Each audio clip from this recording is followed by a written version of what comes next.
Bonsoir, bonsoir à toutes et à tous. Vous voyez, ce soir, il y a toute l'équipe du cinéma qui est là. Jean-Fabrice Janaudy, qui est le patron, programmateur de la salle, qui se cache toujours. Nicolas Métayer, moi-même, qui dirigeons la salle. Je pense qu'ils sont aussi émus que moi de vous accueillir ce soir.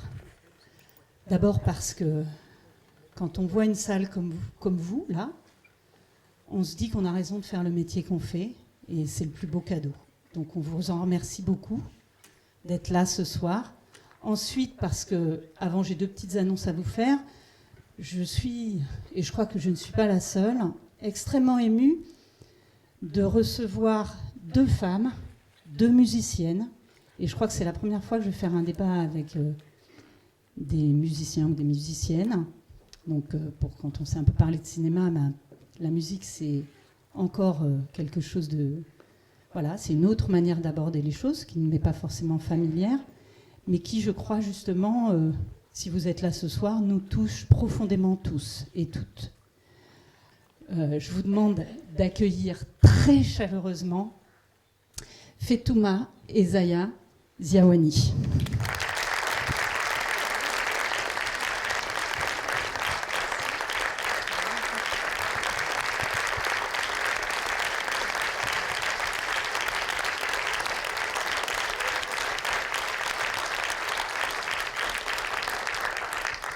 Juste pour dire que la réalisatrice Marie Castille, mention Char, nous rejoindra à l'issue de la projection. Et donc, il y aura une conversation qui pourra s'engager avec vous, le public, et vous, Zaya et Fetouma Ziawani, dont le film raconte le parcours, en tout cas une partie de votre histoire. Alors peut-être, est-ce que vous voulez dire quelques mots avant la projection ? Mais avec plaisir, merci beaucoup. Et merci à toutes et tous d'être là ce soir. Moi, je suis particulièrement contente et heureuse d'être ici aussi parce que depuis maintenant quelques années, je suis vincénoise. Et donc, ça me fait vraiment plaisir de pouvoir partager cette soirée avec beaucoup de gens que je connais et puis aussi d'autres... Vincénois et Vincénoises. Et donc on espère que le film vous plaira. Je ne sais pas si Zaya, tu veux rajouter des choses ? Oui, alors merci. En effet, on est très heureuses toutes les deux d'être avec vous aujourd'hui, partager ce moment. Alors c'est vrai que d'habitude, on s'apprête à jouer des notes de musique. Là, vous allez voir un très beau film, en effet. Alors on ne vous en dit pas trop, évidemment, pas trop de choses parce que vous allez le découvrir par vous-même. Mais dire que en tout cas, on a eu beaucoup de plaisir à participer à cette belle aventure, de ce beau film qui parle avant tout beaucoup de musique. Alors, comme vous le disiez très justement, en effet, c'est une partie du parcours, puisque le nom du film porte le nom de l'orchestre Divertimento, qui maintenant fête ses 25 ans cette année. Donc, donc le film s'arrête à la création de cet orchestre. Donc donc il y a encore 25 ans à raconter. Donc on sera ravis de vous raconter ça tout à l'heure, après le film. Voilà. Bonne projection à toutes et à tous.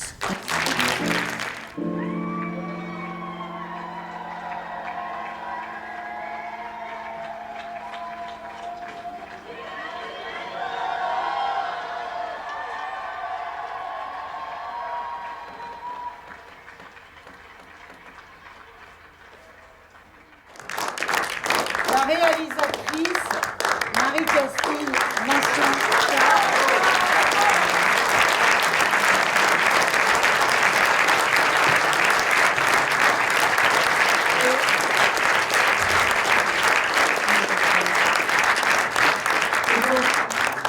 Zaya et Fetouma Ziawani. Donc je vous remercie à nouveau d'être là. On va passer, il y a un micro qui va passer dans la salle. Peut-être je vais commencer par une question qui est une question assez simple pour que tout le monde puisse reprendre son souffle. Comment vous êtes-vous rencontrés ? Je sais, c'est la question la plus bateau du monde, mais les gens qui viennent souvent, ils vont se dire que pour une fois que je pose une question courte, ça leur fait plaisir. Je démarre par une question simple. Comment est-ce que ce film que vous nous offrez ce soir a-t-il pu arriver comme ça ? Qu'est-ce que c'est que ce miracle ? Bonsoir à toutes et à tous déjà, puisque je n'étais pas là à la présentation. Donc je suis très heureuse d'être dans cette salle de cinéma. Et je suis toujours beaucoup de gratitude pour le public qui vient dans les salles de cinéma. Donc merci déjà. Comment ce film est né? Eh bien, on m'a parlé de Divertimento, de l'histoire de Zaya et Fetouma. Je ne les connaissais pas, je ne connaissais pas l'orchestre Divertimento. Pourtant, je connais pas mal la musique et je vais souvent en concert, mais je n'avais jamais été voir Divertimento. Et j'ai découvert donc leur parcours en lisant le livre de Zaya, en écoutant beaucoup d'interviews qu'elles avaient données, toutes les deux, etc. Et donc j'ai voulu les rencontrer et puis en savoir beaucoup plus et puis m'inspirer de leur personnalité, de leurs valeurs, de leurs principes et comprendre vraiment tout ce qui avait fait naître Divertimento et pas seulement un parcours et une ambition personnelle, d'une carrière personnelle, devenir violoncelliste professionnel, devenir chef d'orchestre, mais aussi, et je pense que vous l'avez ressenti et vu, transmettre cette passion de la musique, transmettre cette opportunité pour les jeunes, d'où qu'ils viennent, où qu'ils soient, de pouvoir avoir accès à la musique, de pouvoir avoir accès à la pratique d'un instrument, de pouvoir écouter un concert, de pouvoir, tout d'un coup peut-être avoir une révélation, comme eh bien, Zaya et Fetouma en avaient eu quand elles étaient très très jeunes, aussi grâce à leurs parents, grâce à leur univers familial, où eh bien, la musique faisait partie de leur univers familial. Et ce qui, bien sûr, quand ça n'existe pas dans notre univers, c'est difficile de pouvoir se projeter dans la musique et dans une envie de devenir instrumentiste ou même de faire de la musique, même si on ne veut pas devenir professionnel, avec tout ce que la musique peut nous apporter dans notre vie en termes d'humeur, de bien-être, de projection, d'imagination.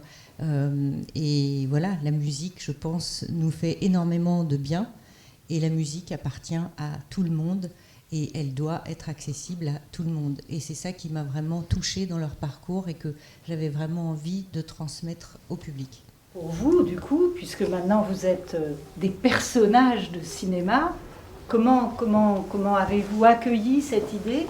Et évidemment, j'ai beaucoup envie, mais je pense qu'après, ça va certainement être des questions qu'on va partager avec le public. Enfin, j'imagine, c'est que... c'est quand même singulier au cinéma. On a l'habitude de voir ce qu'on appelle maintenant d'un terme que j'aime pas beaucoup parce que je le trouve un peu moche, des biopics. Moi, je trouve que c'est mieux de dire que vous êtes devenus des personnages de cinéma, mais vous y avez travaillé, c'est-à-dire que c'est quand même quelque chose de singulier comment est-ce que vous avez, d'abord vous, quand l'idée du film vous est arrivée, comment est-ce que vous avez reçu ça et comment vous avez eu envie d'y participer, d'y travailler et comment concrètement est-ce que vous avez travaillé, notamment avec les deux actrices que je trouve tout à fait formidables qui vous incarnent? Évidemment, on a pris cette nouvelle avec beaucoup de bonheur, ça c'est évident. Et puis, même si on était aussi assez surprise, parce que c'est vrai qu'en règle générale, c'est rare qu'on fasse un film du vivant de la personne. Encore moins peut-être en milieu de parcours, parce qu'on a encore plein de choses à accomplir.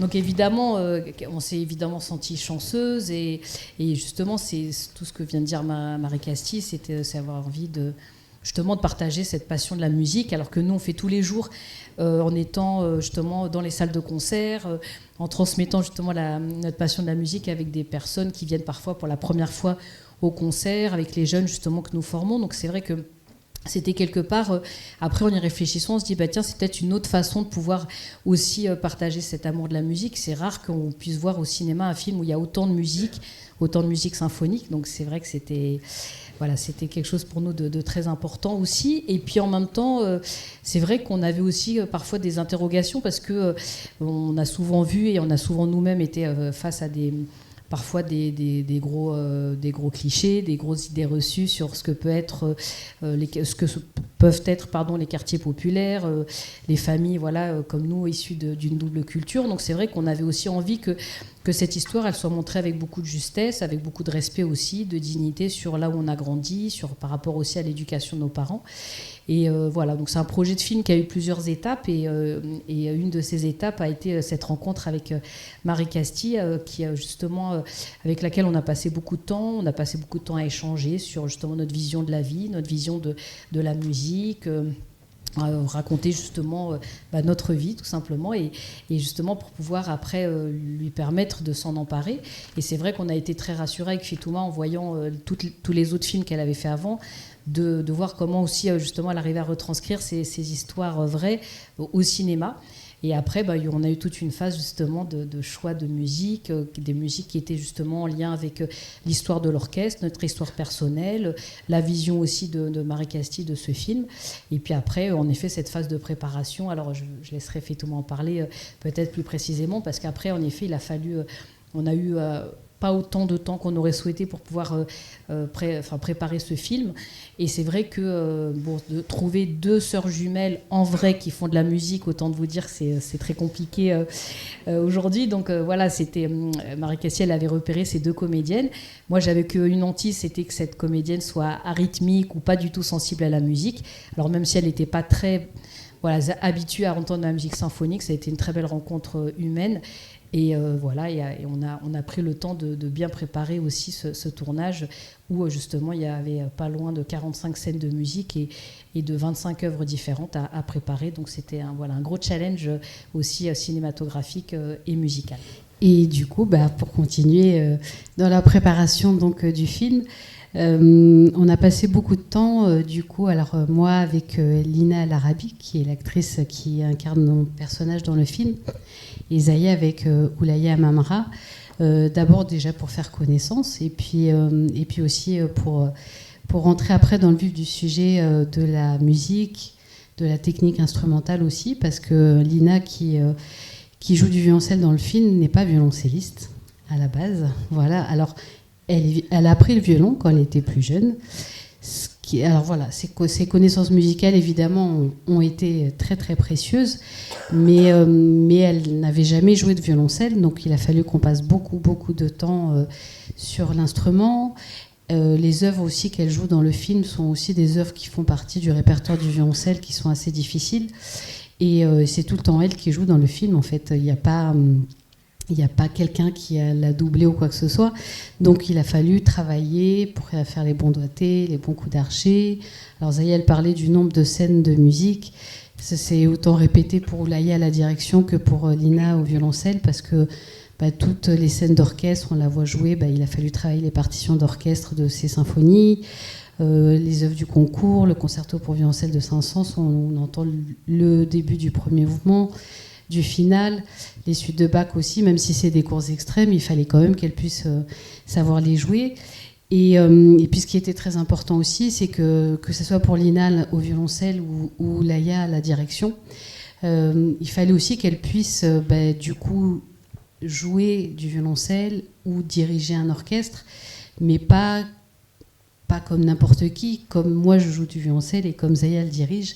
Et ça, c'était aussi quelque chose de très difficile et pas forcément évident. Donc c'est pour ça qu'on a passé beaucoup de temps ensemble, qu'elles sont aussi venues beaucoup nous écouter en répétition, en concert.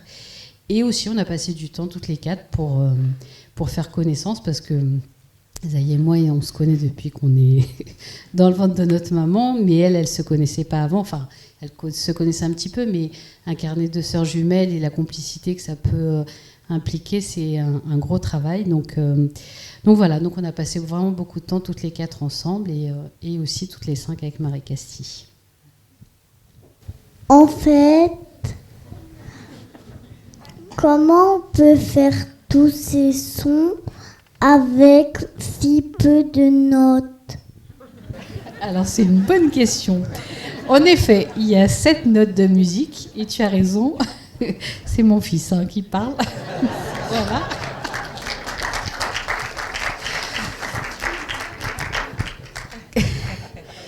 C'est toute l'histoire de la musique qui est basée sur 7 notes de musique. Alors mon poussin, je t'expliquerai tout ça.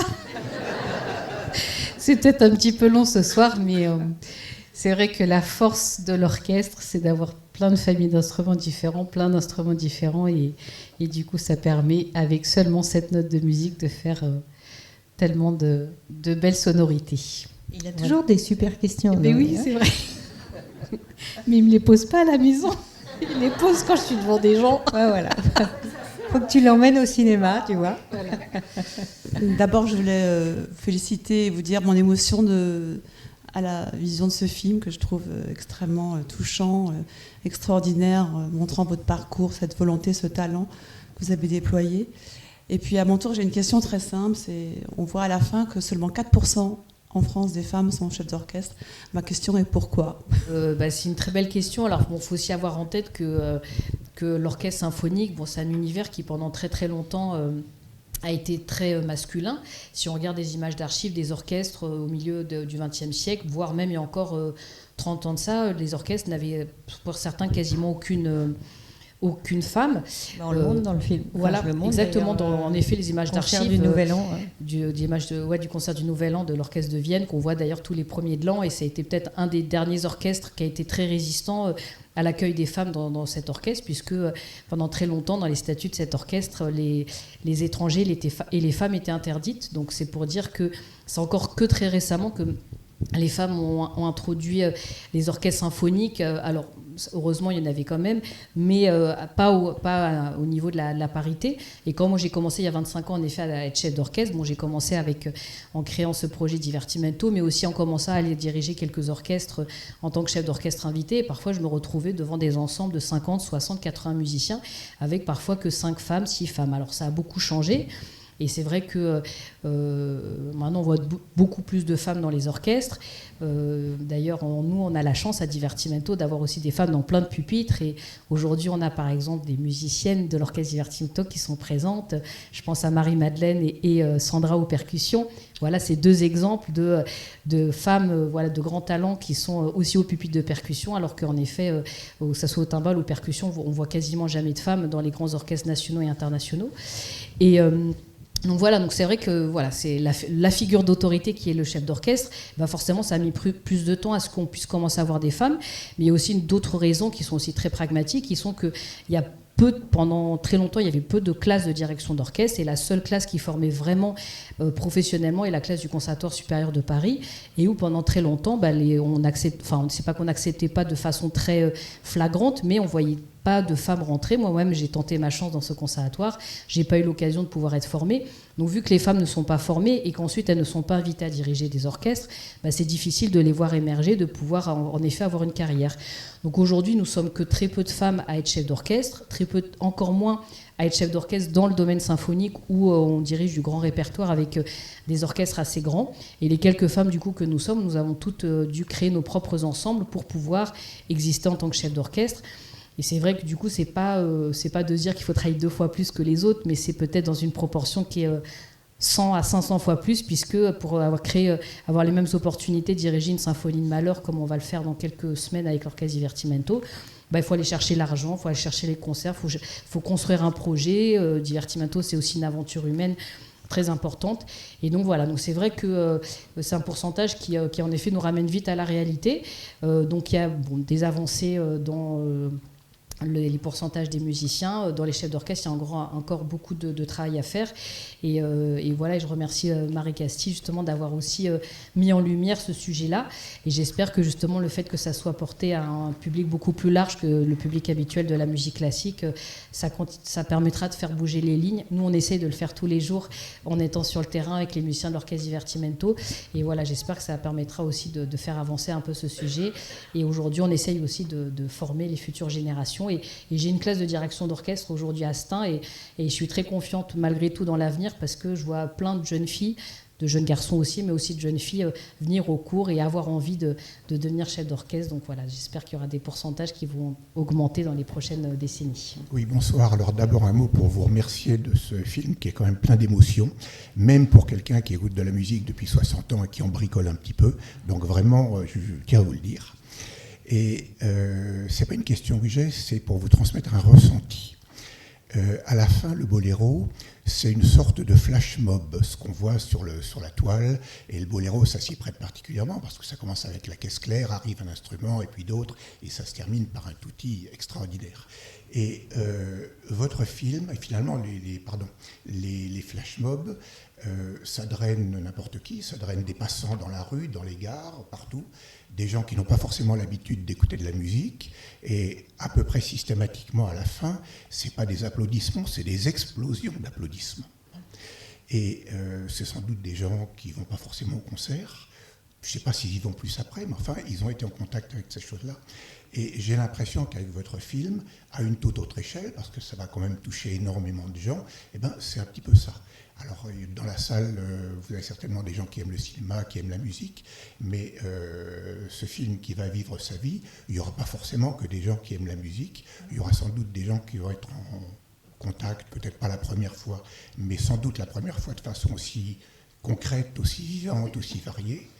Et je pense que vous avez un petit peu, comment dire, on voit dans le film la façon dont vous avez envie de diffuser la musique, et là j'ai presque l'impression que vous avez changé d'échelle. Voilà. Donc vraiment merci et à tous ceux qui ne sont pas là et à vous pour ce beau film. Oui, merci, bonsoir. Bravo, en tout cas, pour tout, pour le film, pour votre histoire. Alors, comme le film raconte votre histoire, j'ai une double question pour l'une et l'autre et les deux.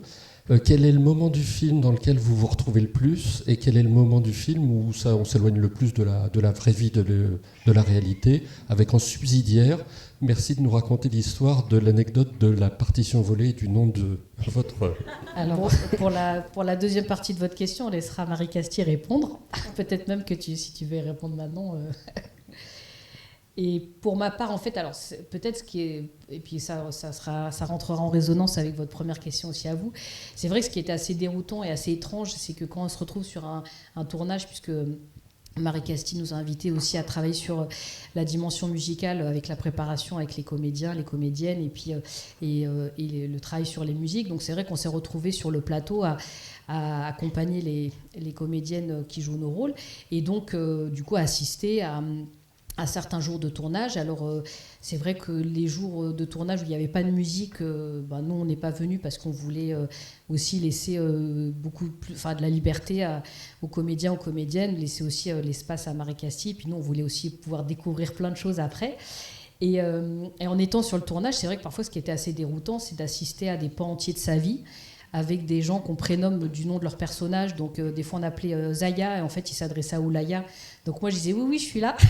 En fait c'était pas du tout moi qu'on appelait, mais voilà, il y avait des moments qui étaient quand même assez déroutants de voir en effet des pans entiers de sa vie. Donc c'est vrai que les cours avec mon professeur, le Tchilibidac, les répétitions d'orchestre, à Racine notamment, et puis les autres, c'est vrai que ce sont des scènes qui sont restituées de façon très très juste et très fidèle à la réalité.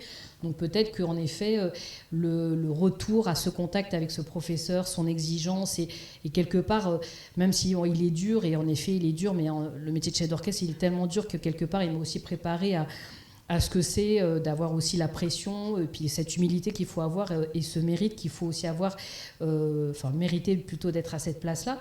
Et donc c'est vrai que je me suis vraiment retrouvée avec toute l'émotion qui va avec, et par exemple réassister à ces scènes difficiles du lycée Racine qu'on a vécu tel quel, c'est vrai que c'était pas simple, mais voilà. Et ce qui nous a aussi beaucoup plu, c'est tout ce qui est également les scènes de famille qui sont aussi très très fidèles.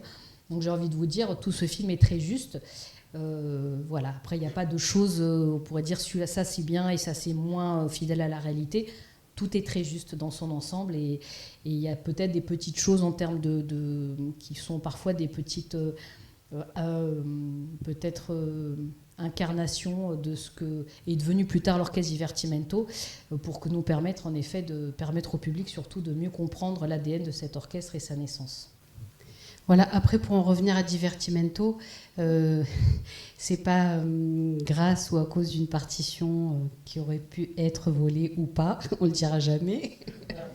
Voilà, mais en fait le Divertimento c'est une forme en musique qui est une forme assez libre, avec beaucoup d'allégresse, de joie, de vivacité, et c'est vrai qu'à la naissance de l'orchestre on trouvait que c'était quelque chose qui nous correspondait bien, donc c'est comme ça qu'on a trouvé le nom de cet orchestre. Voilà. En fait, quand on est un chef d'orchestre, comment on peut faire si on est très calme pour transmettre la puissance aux musiciens qu'il y a devant nous? Écoute, c'est une très belle question. Et en effet, alors c'est vrai qu'on le voit et c'est quelque chose qu'on voit très bien dans le film et que Marie Castille a su très bien justement restituer à l'écran. Et tout à l'heure, vous évoquiez le fait que c'était pas simple de filmer la musique, et c'est vrai. Et qu'en effet, c'est vrai que cette énergie que le chef d'orchestre doit transmettre, et on entend beaucoup chez Libidac avec justement certaines répliques du film dire le chef d'orchestre, il doit faire corps avec son orchestre, il doit transmettre cette énergie. Et donc c'est vrai que c'est pas en étant forcément très agité qu'on va justement forcément transmettre cette énergie, mais il faut en effet être parfois très serein. Il y a des moments où il faut plutôt transmettre une certaine sérénité, d'autres une certaine énergie pour qu'à la fois l'orchestre le restitue après. Et puis c'est vrai que même si parfois je peux avoir beaucoup le trac, et c'est vrai que pour ma part, en tant que chef d'orchestre, souvent quand j'ai le trac, c'est plutôt pendant les répétitions, parce que c'est des moments qui sont très stratégiques dans la préparation d'un concert. Et ça, on le voit aussi très bien dans le film, je trouve, de découvrir un petit peu plus ce que c'est un chef d'orchestre, quel est son rôle pendant les répétitions. Quand on vient au concert, en règle générale, c'est que la partie un peu immergée de l'iceberg, puisqu'il y a toute la préparation avant. Et donc, pour ma part, en règle générale, quand vient le jour du concert, c'est plutôt le moment où j'ai le plus de plaisir, où je suis libérée. Et la dernière répétition que je fais, des fois la dernière note du raccord, pour moi, c'est un grand soulagement, parce que les moments qui sont parfois avec beaucoup de pression, beaucoup de tension, même avec mon orchestre Divertimento, pourtant que je connais, mais ils sont nombreux. Puis quand vous êtes face à un grand groupe de 60, 80, 100 personnes, c'est intimidant, même si on a l'habitude. Et donc c'est vrai qu'il faut arriver malgré tout, même si on a le trac à l'intérieur, d'incarner une posture de sérénité pour aussi permettre de transmettre cette confiance au reste de l'orchestre, parce que quand on arrive sur scène, parfois il y a aussi c'est un grand groupe, et dès que si on sent un peu de nervosité, la nervosité elle peut vite s'emparer de tout l'orchestre. Donc c'est pour ça que mon petit poussin, même si des fois j'ai le trac, ou même si parfois il faut aussi transmettre de l'énergie, c'est important aussi d'incarner aussi un certain calme, une certaine sérénité, pour que tout le monde aussi puisse se concentrer pour le concert. Voilà. Mais du coup, j'ai un petit peu envie de rebondir là-dessus, parce qu'en voyant le film, et ça a à voir avec des questions de cinéma aussi, en voyant le film, je me suis dit, au fond, quand on est porté comme ça par un concert, que la musique vous advient comme ça, on ne sait pas très bien. Enfin, moi, je ne suis pas musicienne, mais il y a une émotion qui est difficile aussi de mettre en mots, justement. Eh bien, les gestes de là ou du chef d'orchestre semblent incarner aussi ce qui porte notre émotion. C'est-à-dire, si on ne sait pas jouer d'un instrument, on a l'impression que le geste on voit à la fin la petite fille, dont on peut imaginer d'ailleurs que la transmission se fait, mais que c'est presque... Et au fond, que c'est à la fois ce qui est le plus immédiat quand on voit un orchestre, de se dire, ça incarne la musique, le rythme, l'énergie, et en même temps, c'est le rôle le plus mystérieux, parce qu'après tout, si on n'est pas musicien, qu'est-ce qui se passe donc entre la personne qui dirige l'orchestre? Qu'est-ce que c'est donc que ces gestes? On comprend bien que ça a à voir exactement avec ce qu'on entend, mais ça reste complètement mystérieux. Et du coup, je trouve passionnant que vous soyez attaqué, si vous voulez, à filmer cette question-là. Voilà. Et ça, c'est une vraie question, parce que ça m'est apparu très fort dans le film. Une sorte de paradoxe avec le fait que toute personne qui assiste à un concert et qui est portée par la musique va avoir le sentiment que les gestes que vous faites incarnent le sentiment qu'on a. Et pourtant, pour des gens qui ne sont pas vraiment des musiciens, ça reste un mystère total. Après, oui, c'est vrai que les gestes, alors bon, il y a des codes qui sont les propres à tous les chefs d'orchestre et partout dans le monde, où parfois on a de la gestique qui sont, si on veut battre une mesure à 4 temps, ça va être la même mesure à 4 temps partout. Après, c'est vrai que souvent en musique, on dit qu'on joue tel que l'on est, on dirige tel que l'on est. C'est vrai que la personnalité du chef d'orchestre, ressort beaucoup dans sa façon de diriger. Et d'ailleurs, on entend chez les Bidak dire voilà, ne n'imite personne, sois toi-même. Et c'est vrai que parfois, il y a beaucoup de ces élèves qui essayaient de l'imiter, alors que des Chili Bidak, il n'y en a qu'un seul. Moi, j'essaye d'être Zaya et justement d'avoir ma propre gestique. Et c'est vrai que Marie Castille, elle a été très soucieuse que dans le film, on voit aussi ce langage gestuel se construire du début à la fin. Déjà, c'était pas simple d'apprendre à Oulaya Mamra de diriger. Et en plus, il y avait une exigence de Marie Castille qui n'était pas toujours facile d'ailleurs à honorer dans l'évolution entre cette chef d'orchestre qui commence et puis après qui à la fin justement a plus d'aisance puisqu'elle a travaillé intensément avec ce professeur et qu'elle a commencé à acquérir de l'expérience. Donc c'est vrai que, et puis parfois, moi je dirige pas de la même façon maintenant qu'il y a quelques années, parce que parfois on apprend aussi à être dans l'économie, on apprend aussi à être plus efficace, à anticiper énormément de choses. Et je pense que voilà, il y a quelques gestes qui sont vraiment signature de ma direction à moi, qu'on a essayé justement de montrer dans le film. Et Marie Castille était très attentive à ça, et c'est chouette, parce que tout à l'heure Fetouma le disait, en effet, c'était pas l'idée de montrer juste une chef d'orchestre et une violoncelliste, mais c'était de pouvoir montrer ma personnalité en tant que chef d'orchestre et celle de Fetouma en tant que violoncelliste. Alors, Et en même temps, ce lien entre le côté très urbain de ce territoire et de la musique, il existe. Et en effet, je pense que c'est important aussi de montrer que la musique classique, elle a sa place partout. Et c'est aujourd'hui vraiment une des singularités, l'ADN de l'orchestre. Et c'est aussi quelque chose qui est formidablement bien montré dans ce film. Voilà la façon dont Marie Castille, elle a pensé en effet cette musique, ces sons de la ville qui se mêlent à la musique. Et c'est vrai que moi j'avoue souvent être un peu dans ma bulle et donc être dans ma musique, et des fois on entend cette bulle là, on entend justement les œuvres que Fetouma travaille, les œuvres que moi je travaille, mêlées au son de la ville, et je trouve que c'est aussi très intéressant de montrer ça au cinéma et de montrer comment les deux ne sont absolument pas contradictoires, mais peuvent au contraire s'associer, et que cette musique, elle a sa place partout en effet. Mais justement, en fait, je voulais rebondir sur les sons. On voit bien ce mélange entre les sons musicaux et puis les sons de la ville, et ça, c'était quelque chose de très agréable, justement. Parce qu'en fait, ce qui ressort, moi, ce qui m'a beaucoup émue, c'est l'amour et la passion. Il n'y a pas de haine, en fait. Ça permet vraiment de sortir des clichés. Et je voudrais vous remercier aussi pour votre bienveillance, parce qu'on la sent vraiment même dans votre façon de parler. Donc, il y a quelque chose, justement, d'être ensemble et de plus justement être dans les clichés ou les catégories. Et donc ça, c'est vraiment c'est un merveilleux cadeau, quoi. Donc merci beaucoup. J'étais, comme vous, très sensible à la manière dont vous avez... Alors j'entends que en fait, c'est vraiment quelque chose qui vous habite évidemment, mais comment vous avez tenté de filmer aussi la manière dont les rythmes et les sons de la vie nous apparaissent à nous les spectateurs comme non pas des sons du quotidien, mais comme des rythmes du quotidien. Alors je ne sais pas comment vous avez, même notamment sur les dernières séquences, il me semble que quand le personnage, puisque vous êtes un personnage, je dis le personnage de Zaya, passe d'un lieu à l'autre, c'est comme des associations de rythmes et de sons en fait. Donc je voulais savoir comment vous avez travaillé ça.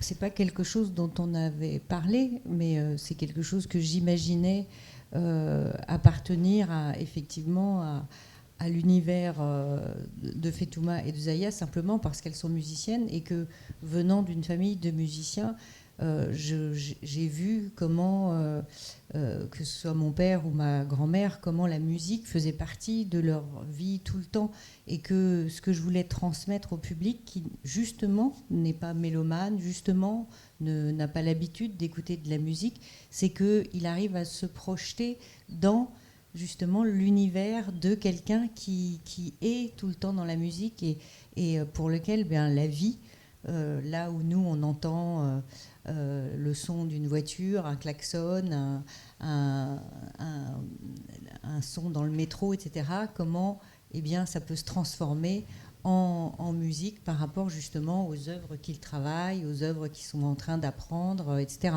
Donc je voulais vraiment essayer de le transmettre encore une fois au public, surtout celui qui n'a pas l'habitude d'écouter de la musique, ou qui n'a jamais été écouter un concert, ou qui ne connaît pas de musicien, mais qu'il arrive plus à comprendre, à rentrer dans son univers. Voilà. Ce qui m'a frappée, c'est au moment où on semble vous voir prête à diriger au niveau de la technique, il se passe un grand moment, on pourrait dire qu'il y a dissociation entre le corps et l'esprit, et vous ne pouvez plus. Et je ne sais pas si c'est une scène inventée où votre sœur va chercher l'orchestre, le réunit, la scène finale. Et est-ce que c'est dans des moments comme ça que vous avez réussi à vous réunir en fait en vous-même et faire ce que le maître a dit, lâcher prise et vous serez avec votre orchestre. Et ça, je trouvais que c'était très bien rendu dans le film. Donc je voulais un petit peu échanger cette situation avec vous. Bon, c'est sûr que si on est tendu, c'est jamais très positif pour diriger un orchestre. L'orchestre le sent, et plus on est en effet détendu. Et c'est vrai que ce lâcher-prise dont vous parlez, il est important même dans la façon de diriger. Je sais qu'au tout début, quand je commençais à diriger Divertimento ou d'autres orchestres, j'avais tendance parfois à les arrêter très souvent, à dire tiens, ça va pas, ça va pas, ça va pas, et donc de quelque part d'être tout le temps dans ce souci de la perfection. Et après, je me suis rendu compte que c'était pas souvent la meilleure façon de travailler, parce que du coup, on s'attachait à des petites choses, que c'était assez morcelé, et que parfois une vision plus globale de l'œuvre, elle était parfois nécessaire dans certaines phases de préparation de concert, et que même si dans ces moments-là, on laissait passer beaucoup de choses qui n'allaient pas, c'est aussi dans ces moments-là qu'on construit aussi le son, qu'on construit aussi une vision globale. Donc voilà, ça c'est la première chose. La deuxième, c'est vrai que parfois c'est aussi dans les moments difficiles, et les plus difficiles aussi que j'ai pu traverser, soit à titre personnel en tant que chef d'orchestre, soit dans la vie de Divertimento, parce que le film s'arrête au moment de sa création. Voilà, c'est un orchestre qui cette année fête ses 25 ans, voilà, avec des moments parfois très heureux, parfois des moments assez difficiles, voire très difficiles qu'on a pu traverser. Et c'est aussi dans ces moments-là où parfois j'ai été pas tentée d'arrêter ou de faire moins bien, parce que c'était pas rendre justice et hommage à tout cet investissement que j'avais eu avant et celui des musiciens, mais c'est vrai que ça amène aussi à beaucoup se réinterroger, et c'est un métier dans lequel il faut être très, très humble, et qu'on apprend toute sa vie. Et donc voilà, donc c'est vrai que ce lâcher-prise, il est important. Et puis peut-être, j'ai envie de rajouter une dernière chose, que nous montre le film, et notamment cette scène finale. L'idée, c'est pas de savoir est-ce qu'elle a vraiment existé ou pas, mais en tout cas, ce qu'elle démontre, c'est qu'un chef d'orchestre tout seul, il peut rien faire. Et qu'il y a cette association, ce collectif qui se crée. Et aujourd'hui, Divertimento, c'est vrai que c'est un orchestre qui a fait ses 25 ans, avec des musiciens qui sont présents depuis 25 ans, d'autres depuis 20 ans, d'autres depuis 15 ans. Mais c'est aussi une grande aventure humaine. Alors bon, on n'est pas dans le monde des bisounours, des fois c'est pas facile. C'est une micro-société, l'orchestre, avec des personnalités parfois plus ou moins fortes, des bavards, des moins bavards, ils sont, en règle générale, ils sont tous gentils. Mais bon voilà, il faut arriver à emmener tout le monde dans la même direction. Et c'est vrai que ce qui aussi nous fédère tous, c'est cette envie aussi de jouer ensemble de la musique, cette envie aussi de transmettre et de changer aussi quelque part parfois ces idées reçues qu'on peut avoir sur la musique, et avec des musiciens qui jouent avec autant d'engagement qu'on va à Saint pour jouer au milieu carcéral, qu'on joue au milieu rural, que qu'on joue aussi à la Philharmonie de Paris.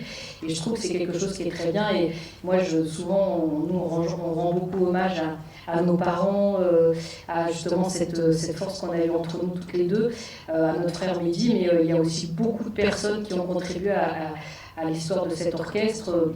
Parfois, certains ne font plus partie de sa vie parce qu'on a parfois des chemins différents. Aujourd'hui, c'est un orchestre qui fait partie du paysage musical, mais on travaille aussi tous très dur ensemble. Et c'est une aventure aussi avec beaucoup de musiciens. Je pense que c'est ça aussi que montre ce film. C'est que toute seule, j'aurais rien pu faire, que j'ai besoin d'eux, qu'ils ont besoin de moi, que j'ai besoin de Fetouma, que Fetouma a besoin de moi, que la famille a une place aussi importante, et que ce n'est pas une réussite personnelle, mais c'est vraiment une réussite collective. Et donc voilà, merci aux musiciens qui sont présents. Mais les musiciennes, parce que je vois que les garçons, ils n'ont pas pris le soin de venir, mais c'est pas grave. Voilà.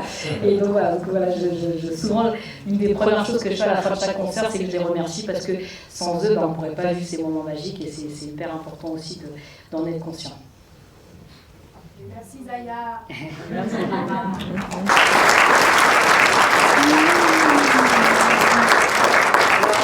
Et d'ailleurs, je trouve ça super que Marie-Castille ait fini avec ça parce que c'est vraiment, c'est vraiment l'esprit de cet orchestre.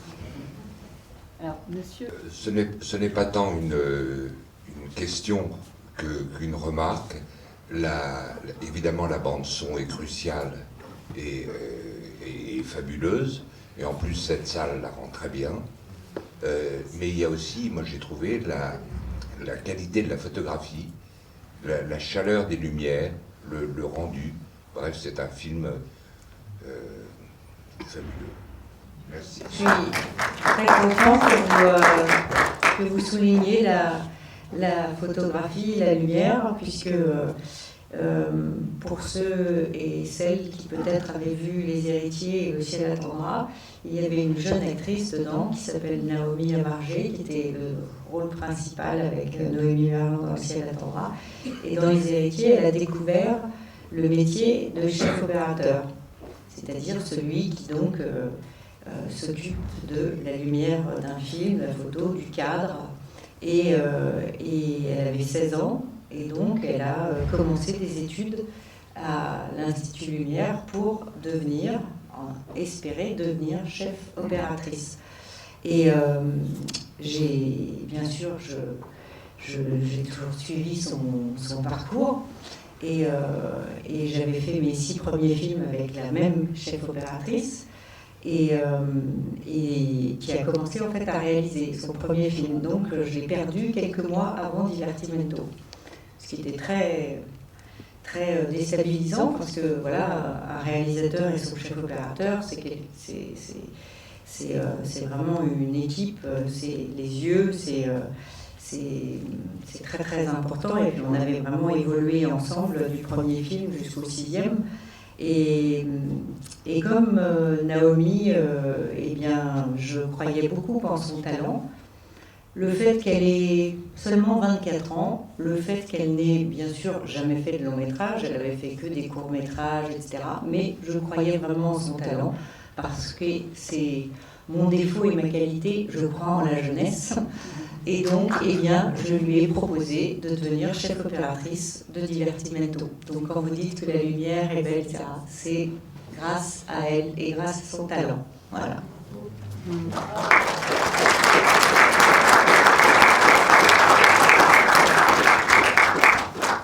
Merci beaucoup. Franchement, c'est un film incroyable. Je ne pensais pas venir au cinéma ce soir. On m'a un peu traîné.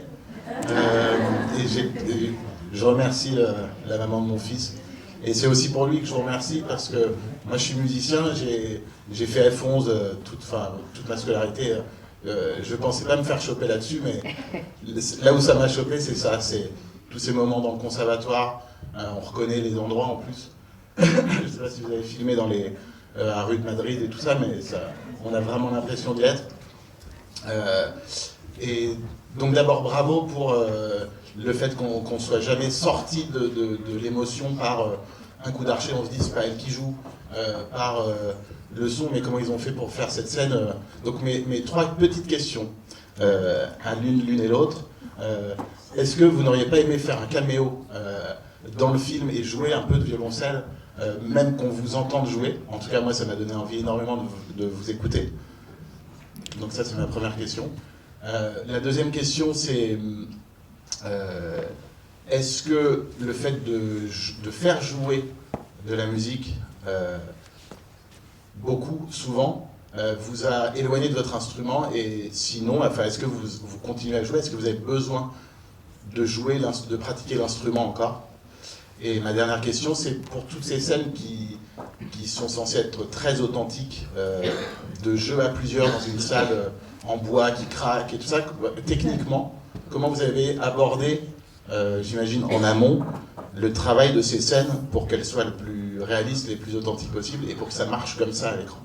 Alors on m'entend dans le film, parce que c'est écrit dans le générique à la fin, donc, mais du coup il faudra venir nous écouter en concert, comme ça vous nous entendrez avec l'orchestre symphonique Divertimento, moi-même aussi.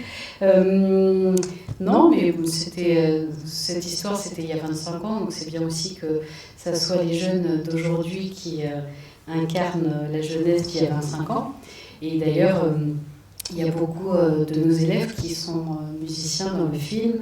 Il y a voilà, tous les jeunes qu'on voit, ils sont tous à la base musiciens. Puis après, c'est surtout Marie Cassie qui avait...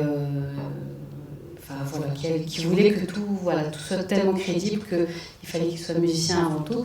Et puis là où on est très heureuse avec Zaya aussi, c'est qu'on a beaucoup de nos élèves qui sont aussi les jeunes musiciens qui incarnent aujourd'hui les jeunes musiciens stalinois d'il y a 25 ans. Donc, y compris Isabelle aussi, qui est une jeune fille en situation de handicap et qui continue à apprendre le violoncelle avec moi aujourd'hui dans ma classe de violoncelle, conservatoire de Stand. Donc voilà, moi je suis plutôt très fière de voir nos élèves être à l'écran et incarner tout notre entourage d'il y a 25 ans. Voilà. Déjà, je dis merci à la personne qui vous a traîné ici. C'est bien aussi de traîner parfois les gens au cinéma quand on en a envie.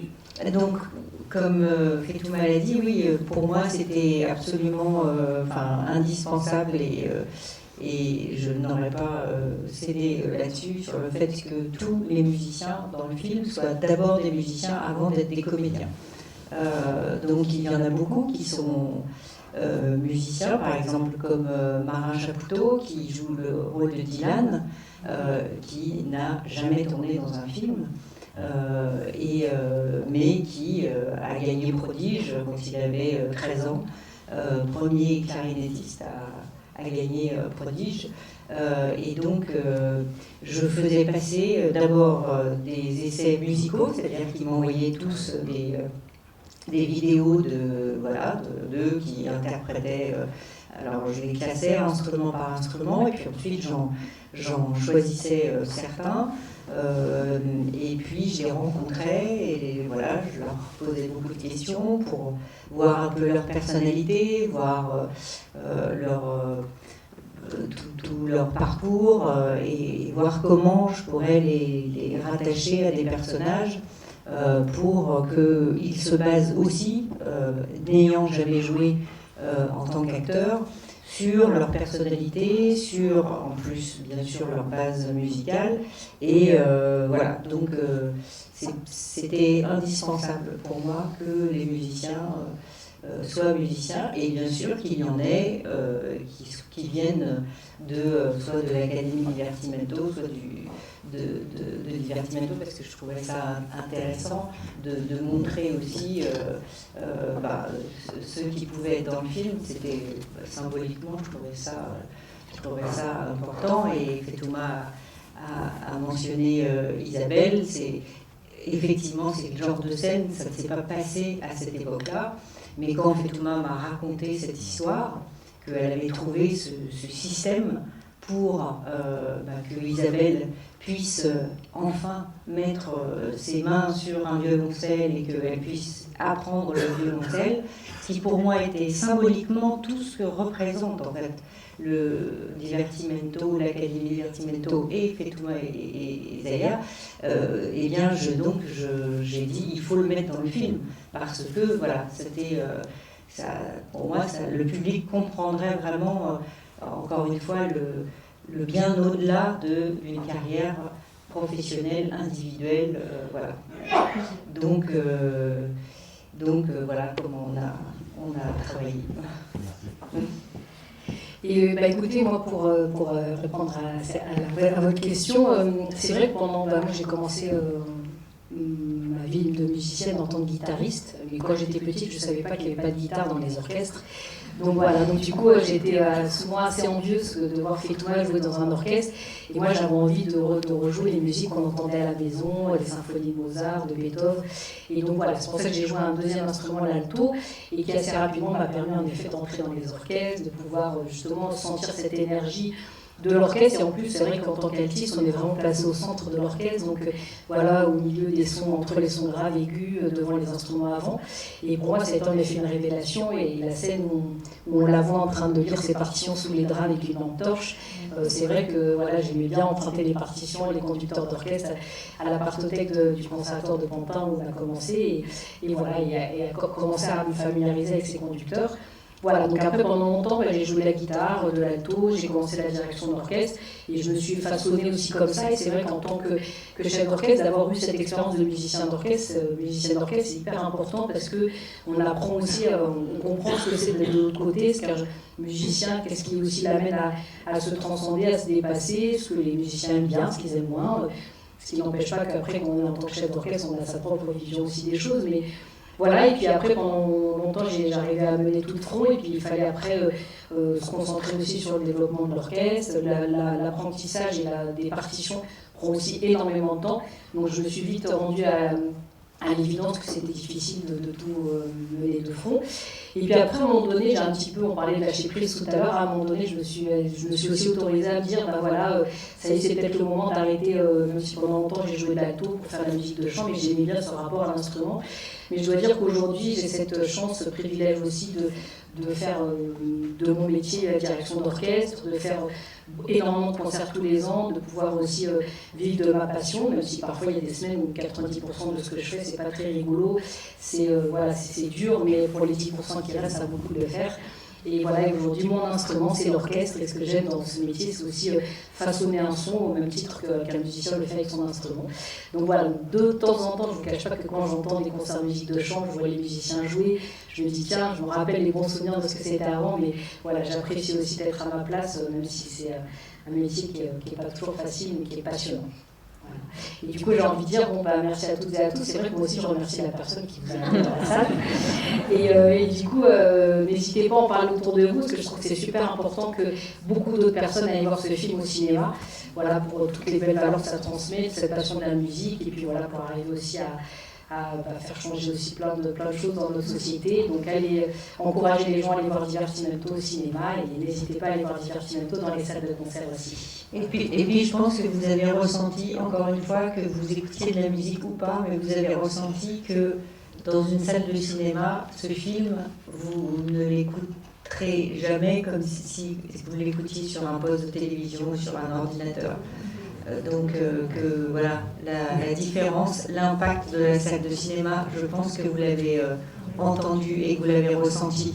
Donc merci les salles de cinéma. Merci.